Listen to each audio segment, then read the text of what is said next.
할렐루야. 네, 오늘 그 말씀이 서로 거룩하게 입맞춤으로 문안하라이죠. 그래서 우리 옆에 분들과 입맞춤으로 한번 인사하겠습니다. 네, 할렐루야. 우리 부부랑도 입맞춤으로 인사 못하는데, 엄지 키스 아세요? 엄지 키스? 엄지를 이렇게 쪽 이렇게 부딪히는 거, 엄지. 입에다 하지 말고요. 입에다 하지 말고 엄지로만 이렇게 하는 거예요. 알았죠? 한 5분씩 이렇게 한번 인사합시다. 샬롬 하면서 엄지로 이렇게, 엄지 부딪혀야 돼요. 엄지랑 샬롬 하면서 엄지로 이렇게 5분 다 하셨어요? 네, 다 할 때까지 5분 엄지 키스 쪽쪽. 네, 있습니다. 네. 아, 이거라도 해야죠. 이거 내가 껴안으라는 거 아니잖아요, 그죠? 이렇게 엄지 키스. 네, 할렐루야. 그 거룩한 입맞춤으로 인사하라, 이렇게 바울이 그랬는데, 이게 로마서에만 그런 게 아니고 사도 바울이 그 개척한 교회, 또 사역한 교회, 고린도 교회도 그렇고 데살로니가 교회도 그렇고 거룩하게 입맞춤으로 문안해라, 이렇게 많이 전해요. 로마서 우리가 오늘 메시지를 보면은 한마디로 로마서 전체를 요약하자면 복음밖에 없다입니다. 복음밖에 없다. 우리의 삶, 또 우리의 일상, 그리고 우리의 생명은 복음 때문에, 또 복음으로, 복음을 위해서 존재한다. 이것이 이제 로마서를 꽉 짜면 나온 엑기스입니다. 로마의 수도 로마, 그 로마에 있는 교회, 도시가 얼마나 대단했는지 우리가 상상할 수 있습니다. 고린도 교회를 설교할 때 보면 고린도 교회가 얼마나 대단하고 문란했는지, 또 예배소 교회를 설교할 때 예배소 교회가 얼마나 대단하고 문란했는지, 이런 거 잘 얘기하시잖아요. 로마, 거기 문란하고 또 대단했던 도시들의 원조 로마입니다. 정치, 문화, 건축, 예술, 예컨대 극장이나 또 경기장 같이 삶의 한 중앙에 있었던 그 모든 것들을 주관했던 나라, 도시 로마입니다. 바울의 세계관, 그러니까 로마식의 세계관이었다면 당시 그러니까 로마 황제의 현재 모습을, 그러니까 동상, 조각상이 아니라 실제로 볼 수 있었던 곳이 로마입니다. 로마 교회는 이제 잘 아시는 것처럼 누구에 의해서 세워진 교회가 아닙니다. 사도 바울이나 베드로나 요한이나 유명했던 목회자가 가서 개척한 교회가 아니고, 누가 세웠는지는 알 수 없는데 먼저 그렇게 있었어요. 이게 이제 제 얘기가 아닙니다. 이제 전해져 내려오는 얘기에 따르면 이렇습니다. 예수님께서 그 유월절을 세기 위해서 예루살렘으로 가셨잖아요. 예루살렘으로. 왜 가셨을까요? 만약에 예수님이 유대인이 아니었더라면 유월절을 세러 예루살렘에 가지 않아도 됐죠. 그러니까 유대인이기 때문에 예루살렘에 1년에 한 번씩 가시는 겁니다. 마찬가지로 자기가 유대인이기 때문에 예루살렘에 찾아간 사람들이 많이 있었어요. 주전 1세기, 그러니까 예수님 나시기 한 100년, 약 100년 전에 폼페이오스라는 장군이 있었는데, 예루살렘 성을 함락시키고 유대인들을 많이 잡아다가 로마로 포로로 데려갑니다. 근데 유대인들이 하도 명석하고 잡아간 사람들 다 글씨를 알고 학문의 소양이 있는 사람들을 잡아갔기 때문에 그 사람들은 노예의 신분이었지만 곧 이제 자유자, 시민권을 얻게 되죠. 로마에서 그렇게 시민권으로 유대인이지만 살고 있던 사람들이 많이 있었어요. 근데 그들은 그들의 삶을 잘 읽어나가고 있었지만 정체성은 유대인이다. 이걸 버리지 못했죠. 그래서 1년에 한 번씩 6월절에 가는 것을 기뻐했어요. 여건이 되고, 또 자기의 정체성을 분명히 알고 싶은 사람들은 1년에 한 번씩 유대인의 그 절기인 6월절을 세러 예루살렘에 갔습니다. 근데 언젠가부터 거기 갔던 사람들이 예수라는 청년을 듣게 되는 거예요. 예수라는 청년이 그 예루살렘 성에서 했던 많은 행적들을 소문으로, 혹시는 두 눈으로 보게 되는 겁니다. 어느 해에 갔더니 예수라는 청년이 성 문으로 들어오는데 사람들이 와 호산나 호산나 하는 거죠. 종려나무를 흔들면서. 그 갔던 로마인들 중에, 로마 시민권을 가지고 있는 유대인들 중에는 자기도 모르게 종려나무를 흔들었던 사람이 있을지도 모르겠어요. 또 예수님이 십자가에 못 박혀 죽으시고 저를 벌하시오 하고 손짓했던 사람들 중에 손가락을 같이 모았던 사람들 중에 한 명이었을지도 모르죠. 그렇게 예수님을 보고 듣고 또 예수님의 죽으심을 보고 하늘이 캄캄해지고 땅이 흔들린 것을 경험한 사람들 있었을 거예요. 그리고 얼마 있지 않아서 예수님의 제자 베드로가 성전 안에서 설교했던 그 설교를 듣고 마음이 뜨거워지는 것을 느꼈던 사람들이 있었을 겁니다. 하루에도 수천 명이 그렇게 은혜를 받고 복음에 자기를 던진 사람들이 다시 자기 살고 있는 땅으로 흩어졌으니까 말이에요. 그렇게 그 사람들은 자기 삶의 현장으로 다시 돌아가서 자기가 느꼈던 바, 자기가 들었던 바를 예수라는 청년을 서로 나누고 그렇게 로마 교회는 시작이 됐다. 이렇게 로마 교회가 얘기할 수 있어요. 바울은 이전에 누구도 개척하지 않았지만 이미 존재했던 로마 공동체에게 편지하면서 로마, 오늘 우리가 다 읽진 않았지만 로마서 16장 3절부터 16절까지 안부 인사를 전합니다. 안부 인사를 전해요. 오늘 그 사도 바울의 안부 인사를 함께 보면서 바울이 전하는 복음, 우리가 믿는 진리는 도대체 우리를 어디로 끌고 가는가, 어디로 우리를 인도하는가를 알고 또 우리 주빌리 공동체가 서로 품는 진정한 공동체, 예수님이 바라시고 사도 바울이 가르쳤던 그런 공동체가 되기를 마음먹는 귀한 시간이 되기를 바랍니다. 네, 할렐루야. 네. 로마서가 우리에게 굉장히 어렵게 느껴지는 이유가 있어요. 그 성경에는 쭉 보면은 쉽게 느껴지는 성경이 있고 어렵게 느껴지는 성경이 있습니다. 쉽게 느껴지는 성경은 쓰는 사람하고 읽는 사람이 단순할 때 쉬워요. 그렇죠? 근데 쓰는 사람이 누군지 모르고 읽는 사람이 누군지 모를 때가 어려워요. 로마서는 확실히 세 부류의 사람이 거기에 존재합니다. 세 부류의 사람들. 독자가 3명은 분명히 거기 있어요. 로마 교회를 개종한 유대인들. 근데 로마 교회가 원래 회당에서 모였으니까요. 회당에 있지만 믿지 않는 유대인들. 사도 바울이 이제 전도해야 될 사람들. 개종한 이방인들. 이렇게 확실히 세 부류로, 적어도 세 부류는 이렇게 이제 구분해낼 수 있습니다. 마태복음 우리가 술술 읽잖아요. 마태복음. 왜 그런가요? 제가 미리 말씀드렸던 것처럼 마태가 자기 공동체에게 편지를 쓰는데 유대인이 유대인에게 쓰는 거예요. 누가복음, 사도행전 우리가 쉽게 보잖아요. 왜 그런 거예요? 누가가 데오빌로 가까이, 그러니까 이방인이 이방인에게 쓴 글이기 때문에 그렇습니다. 고린도 전후서, 바울이 고린도에 살고 있는 이방인에게 쉽죠. 깊이 들어가면 어렵지만 그나마 읽어 내려가기 쉽습니다. 히브리서도 누가 썼는지는 몰라요. 히브리서를 누가 썼는지는 몰라요. 근데 확실한 거는 유대인이 유대인한테 쓴 글이에요. 그러니까 우리가 또 술술술 읽어 넘어가는데 로마서는 가다컥 이게 신학적인 얘기도 많고 그래서 이제 우리가 읽기 어려운 것이죠. 거기에 독자가 3명이나 있으니까요. 사도 바울은 그 독자 3명을 생각하면서 이 글을 쓰고 있어요. 그러니까 어떤 부분은 이 사람들한테, 어떤 부분은 이 사람들한테, 어떤 부분은 이 사람들한테 이렇게 각각 다르게 말을 하다 보니까 우리가 읽어 내려가는 데 좀 어려움이 있는 거예요. 앞에서 말씀드렸던 것처럼 로마 교회는 그 유다 디아스포라들, 그러니까 각각 흩어져 있던 그 유대인들 중에 특별히 로마에 있는 유대인들 때문에 개척된 교회입니다. 그들의 경험으로 일구어진 교회. 처음부터 그들이 교회라는 것을 만들 수 없었기 때문에 유대인들이 자신들의 신앙을 위해서 만들었던 회당에 모였었죠. 그렇게 모여서 신앙생활을 하다 보니까 예수 믿는 유대인들하고 예수 안 믿는 유대인들하고 같이 모여 있는 거예요.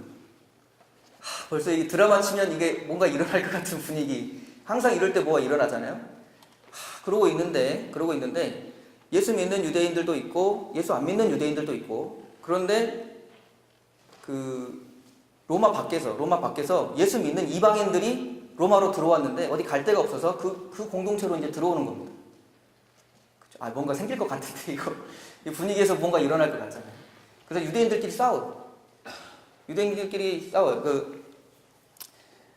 이제 당시 이제 글을 보면은 이렇습니다. 크레스투스 예수님이 그리스도잖아요. 근데 크레스투스 때문에 유대인들끼리 너무 많이 싸우는 거예요. 그러다 보니까 그 당시 황제가 이 정치적으로 큰 부담이 됩니다.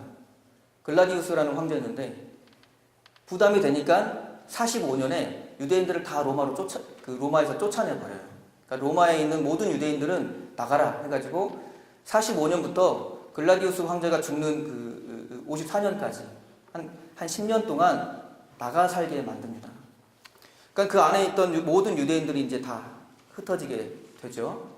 10년 동안 로마 교회에는 아무도 없었을까요? 10년 동안 유대인들이 없을 때 그 안에 있던 사람들 누구예요? 이방인인데 예수 믿는 사람들이 거기 남아요. 처음에는 이 사람들 신경 안 써서도 됐어요.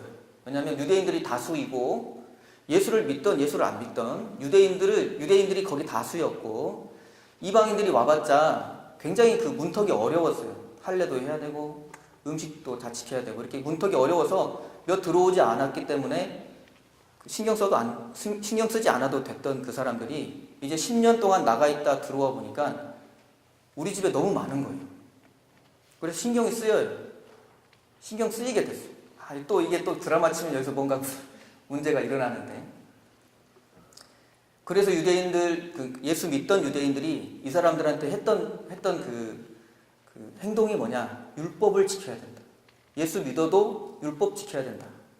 이렇게 강조를 하게 되는 거죠. 그러면 유대인들끼리 예수 때문에 크리스토스 때문에 싸워서 로마를 다 떠나게 됐죠. 그렇게 소란이 일어났어요.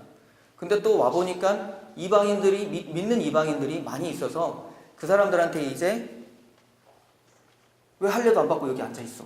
이렇게 이제 싸우게 되는 겁니다. 사도 바울은 거기에다 대놓고 이제 이 복잡하잖아요. 이 혈통 문제도 껴있고 이념적인 것도 껴있고 물과 기름처럼 이렇게 확실히 나누어진 거는 보이는데 이게 뭐라고 확실히 규명할 수 없을 애매모호함이 그 공동체에 있었어요. 앙금은 있긴 있는데 서로 잘 모이지 못하고 이렇게 하긴 하는데 혈통을 말하자니 이쪽이 또 그렇고 율법을 말하자니 또 이쪽이 이렇고 하는 애매모호한 상황이 이제 일어난 겁니다. 이렇게 합치려고 하는데 잘 안 돼. 사도 바울이 이 지금 확실한 문제가 있지만 애매모호한 상태 이 공동체에게 칼을 드는데 이 칼 이름이 뭐냐? 복음이다. 복음. 사도 바울이 그 로마 전체적으로 복음에 대해서 이야기한다고 했죠. 복음을 생각해 봐라. 너희한테 복음이 왔던 것을 생각해 보아라. 너희를 하나님이 부르시기 위해서 어떻게 희생하셨는지 그 희생을 생각해 보아라.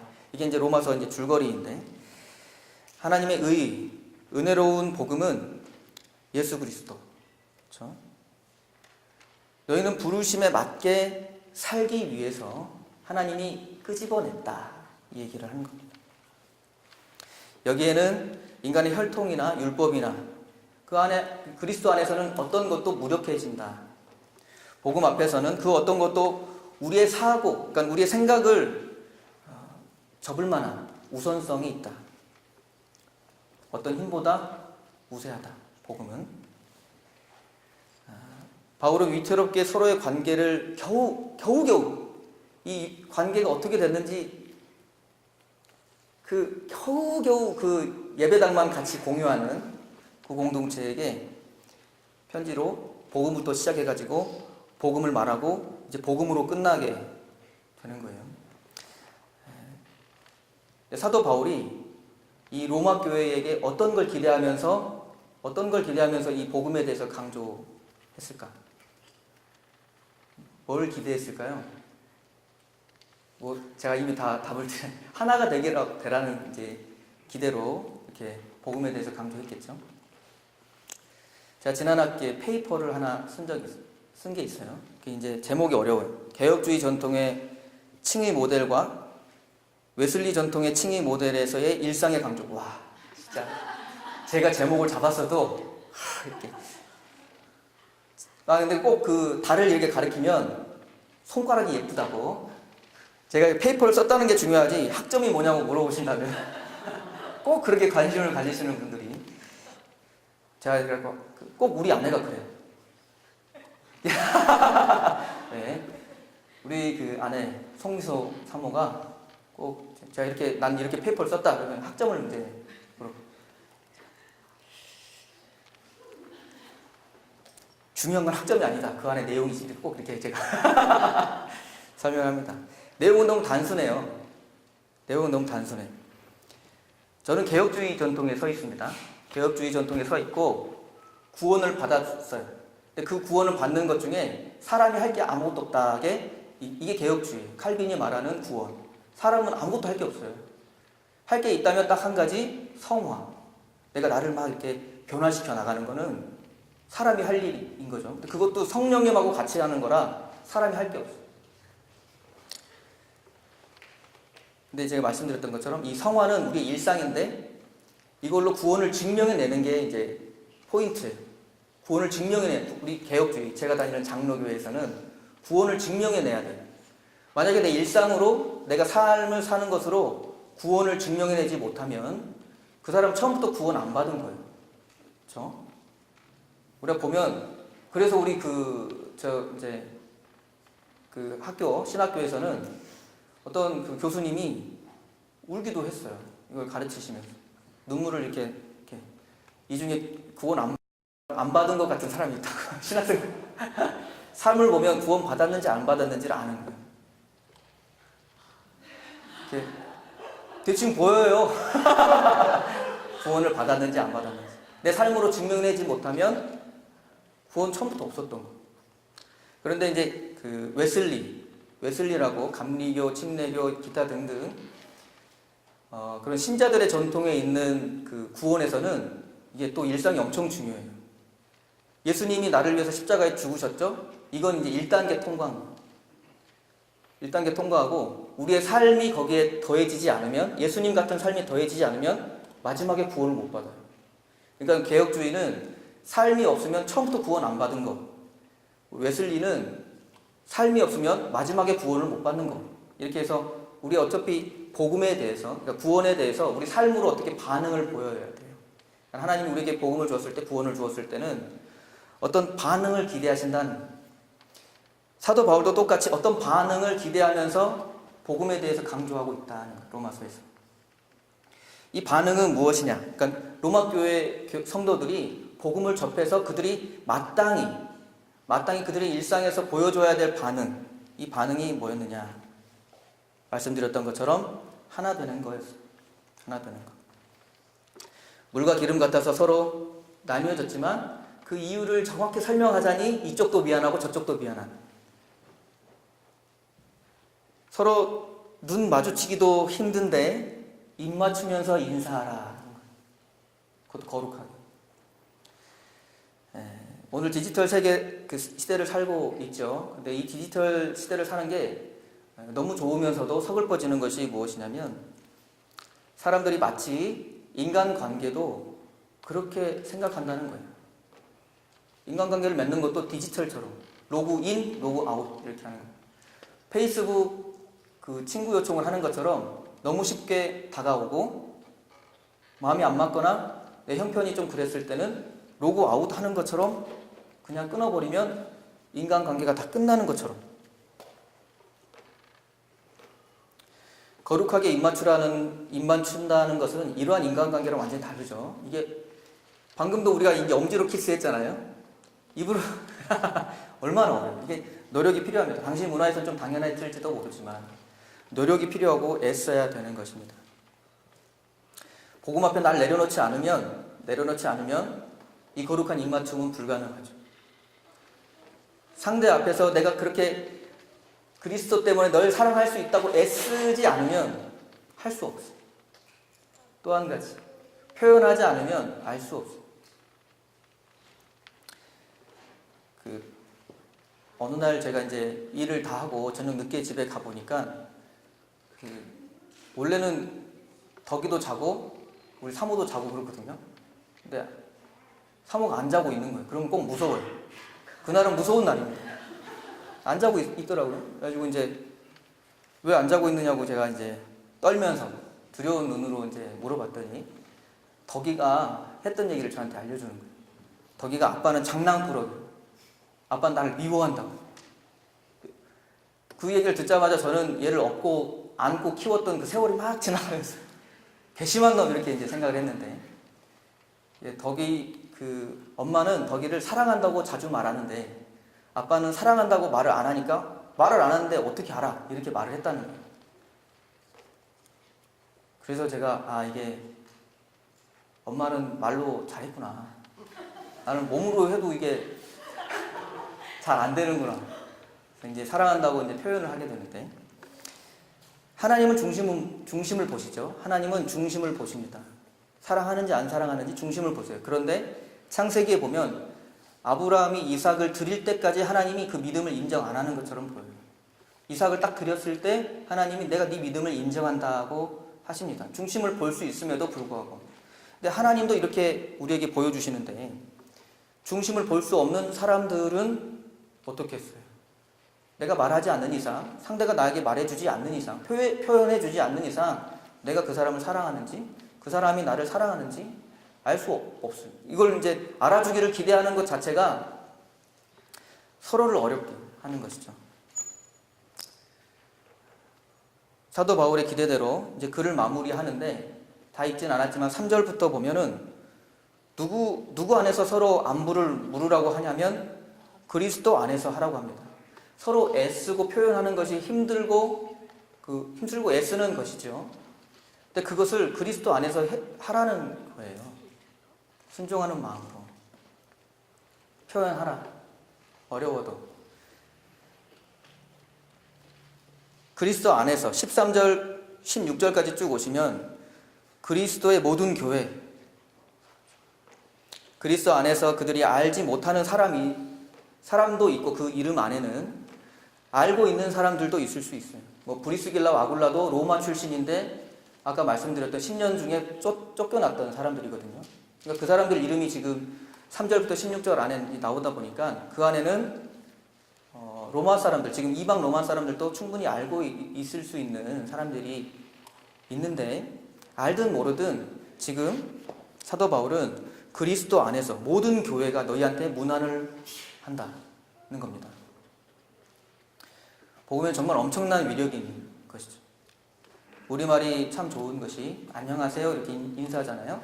안녕, 편한 안자에 편안할 영, 편안하고 하세요. 샬롬 샬롬인 거죠. 말을 바꾸면 유대인들은 샬롬 한 번 쓰는데 우리 샬롬 2번 쓰는 거예요. 샬롬 샬롬 이렇게. 그리스도 안에서 복음으로 하나 된 형제 자매들은 샬롬을 궁금해하고, 저 사람이 샬롬한지, 또 샬롬을 빌어주고 그 사람이 샬롬하게 해줘야 되는 것입니다. 복음이 그 인생의 중심으로 들어와서 변화된 많은 사람들은 율법을 지키든, 그리고 잘 못하든, 민족적으로 또 그 고향이 어떤지, 얼마나 배웠는지, 무슨 직업을 가지고 있는지, 신분의 위아래도 없이 거룩하게 입맞춤하면서 서로 샬롬을 궁금해하고 빌어줄 수 있는 그런 공동체. 그게 지금 사도 바울이 마지막에 모든 교회가 너에게 문안한다, 거룩한 입맞춤으로 서로 인사하라고 하는 교회입니다. 교회 안에 분쟁이나 꺼려지는 것이 없고, 어그러진 관계에 대한 회복의 그 노력이 없다면, 그러니까 서로 생각하는데 서로 만나고 얘기하고 놀고 우리 일상을 나눌 수 없는 관계가 있다면 17절에, 우리 읽진 않았죠. 17절에 그 사람은 잘난 것이 아닙니다. 그 사람은 잘난 것이 아니라 자기 배만 부르기를 바라는, 자기 만족만 바라는 이기적인 사람이다. 19절에 선한 데는 지혜롭고, 이 선한 게 뭐예요? 즉 그리스도의 복음으로 하나 되는, 나의 샬롬이 저 사람의 샬롬이 되고 그 사람의 샬롬이 나의 샬롬으로 서로 통해지고 포용이 되는 그런 데는 신경을 쓰고 악한 데는 미련하다. 분리하고 나를 나타내고 내 잘난 것을 드러내는 그래서 다른 사람을 찍어 누르는 거기에는 좀 둔해져라. 내 잘난 것 드러내는 건 둔해지고 다른 사람 못난 거 덮어주고 또 세워주는 거에는 지혜로워라. 그러면 20절에 평강의 하나님이 너희들의 발로 사단을 밟아 이기게 하실 것이다. 말씀을 마치겠습니다. 설교 처음에 로마서를 받아본 사람들이 적어도 셋은 된다 그랬잖아요. 복음을 받아들인 유대인들, 복음을 안 받아들인 유대인들, 그리고 복음을 받았지만 복음을 받아들인 이방인들. 그런데 우리가 16장 3절부터 16절까지 보시면 그 이름들이 많이 나오잖아요. 총 23명이 나오는데 그 중에 9명이 여성이고 그 중에 이름을 쭉 보면 그 당시에 종들한테만 썼던 이름들이 나와요. 여성과 종들, 그러니까 인권으로 치면 당시에 어떤 대접을 받았을지 우리가 쉽게 상상해 볼 수 있잖아요. 그런데도 거기에 이름이 쭉 나옵니다. 그리고 그 사람들이 너희한테 무난한다. 너희도 그 사람한테 무난해라. 더 복잡해지는 겁니다. 더 복잡해져. 그 복잡한 모든 사회 질서를 다 뒤로 하고 혈통이나 문화나 배경이나 신분이나 성별 정말 다양한 모양의 그 교회이지만 우리가 그리스도 안에서 서로 무난할 수 있다. 여기 무난해라의 헬라어가 그 아스파사스테. 근데 이게 제가 이거 헬라어로 써는 아스파소마이. 이게 이제 원형인데요. 이 원형이 우리말 뜻이 받아들이다. 무난해라가 받아들이다라고 이제 또 다르게 읽을 수 있는 겁니다. 너희는 서로 받아들여라. 그래서 유진 피터슨이 이렇게 메시지를 전하는 자기 해석에서 그리스도 안에서 거룩하게 모두를 포용해라 라고 말하고 있어요. 모두를 포용해라. 그리스도가 주신 복음을 나의 생명으로 생각한다면, 그래서 개혁주의 전통에 서 있는 나의 일상이 그것을 증명하거나 또 혹은 웨슬리안 전통에서 구원을 만들어 나가거나 할 때에 우리가 가장 가깝게, 가장 쉽게 접근할 수 있는 것이 그리스도의 이름 안에서 한 울타리, 이제 우리 그 주빌리 채플이라는 한 울타리 안에 있는 형제 자매들에게 다가가서 문안하는 것입니다. 서로를 받아들이고 샬롬을 궁금해하고 빌어주고 표현하는 것이죠. 이사야 선지자가 이렇게 글을 쓰고 있어요. 우리 이사야서 성경책 있으신 분 한번 찾아볼게요. 이사야서 40장 3절 4절. 이사야 40장 3절 4절 같이 한번 읽어봤으면 좋겠습니다. 이사야 40장 3절 4절. 성경을 빨리 찾으시면 빨리 끝나고 늦게 찾으시면 늦게 끝나고. 이사야서 40장 3절 4절 띄어쓰기를 잘 읽으면 우리가 한 목소리로 잘 읽을 수가 있습니다. 같이 한번 찾으셨으면 읽습니다. 시작. 외치는 자의 소리여 이르되 너희는 광야에서 여호와의 길을 예비하라. 사막에서 우리 하나님의 대로를 평탄하게 하라. 골짜기마다 도도해지며 산마다 언덕마다 낮아지며 고르지 아니한 곳이 평탄하게 되며 험한 곳이 평지가 될 것이요. 아멘. 여호와께서 오시는데 어떤 길로 오십니까? 오솔길? 광야길로 오세요. 광야길로 오시는데, 이스라엘을 가보신 분은 아시는데 광야가 우리 그 지금 캐나다 어디 평지처럼 막 펼쳐진 게 아니에요. 울뚝불뚝 이렇게 언덕들이 많이 있는데 그 길로 오신답니다. 그런데 여호와의 오실 길을 예비하고 그 임재를 경험할 수 있는 사람들. 그 사람들 뭐 하는 사람들이에요? 평탄 작업하는 사람들입니다. 올라간 것은 깎아서 내려간 곳을 덮고, 내려간 곳은 그것을 잘 받아들여서 자기를 올려나가고, 그래서 평평해지는, 어느 건 하나 툭 튀어나온 곳 없고 어디 하나 쿡 꺼져 있는 곳이 없는 그런 곳으로 여호와는 오십니다. 할렐루야. 우리 주빌리 채플로 여호와께서 오실 때, 우리 주빌리 채플이 푸른 초작 같은 곳이 아니어도, 광야 같은 곳이어도 하나님이 우리에게 오시고 그 영광을 드러내시는 그 준비를 우리가 할 수 있는 방법은 평탄 작업이에요. 평탄 작업. 누구 하나 잘나서 툭 튀어나온 사람, 잘난 사람 손가락질 하면서 저 낮은 곳에서 자신의 그 열등감을 한없이 두려워하는 그 사람이 있는 것이 아니고, 그걸 다 덮을 만큼 평탄해진 곳으로 우리 여호와께서는 오십니다. 저는 그 포스트 모더니즘적인 전체주의를 얘기하는 게 아니에요. 다 똑같아야 된다 그 얘기를 하는 게 아니라, 지금 밖이 밝잖아요. 밖에 나가가지고 배열등을 킨들, 또 뭐 LED 등을 킨들, 이 두 개가 햇볕 있는 데서는 이 둘이 전기만 쓰지 이게 빛이 아무 소용없잖아요. 마치 그것처럼 밝은 빛이 우리에게 있기 때문에 어두운 부분이 잘 드러나지 않아요. 어떤 사람은 덜 어둡고, 어떤 사람은 많이 어둡고, 어떤 사람은 조금 밝고, 어떤 사람은 정말 많이 밝고, 이게 차이가 없는 교회가 사도 바울이 지금 로마 교회에게 요구하는, 복음의 반응으로 요구하는 교회의 모습입니다. 우리에게 복음이 있다면 우리 공동체 이런 그 강렬한 힘, 복음이란 그 힘에 휩싸여 있는가, 우리 서로를 생각을 해봐야 되는 것입니다. 나는 저 사람에게 진정으로 샬롬을 궁금해하고 샬롬을 빌어줄 수 있는가?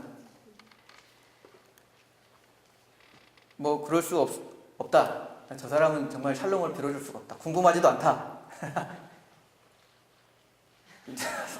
갈 길이 멉니다. 할렐루야. 그리스도가 우리 주빌리 공동체 안에 계십니까? 할렐루야. 계시나요? 할렐루야. 아멘. 네. 그렇다면 우리는 서로 거룩하게 입맞춤을 할 수 있어야 됩니다.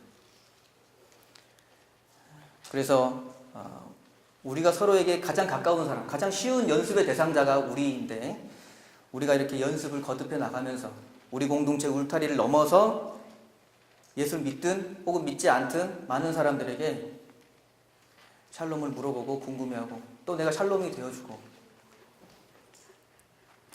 그렇게 그리스도의 나라가 넓혀지는 데 쓰임받는 하나님의 백성, 예수님의 제자, 성령 충만한 우리 주빌리 공동체 되기를 기도하겠습니다.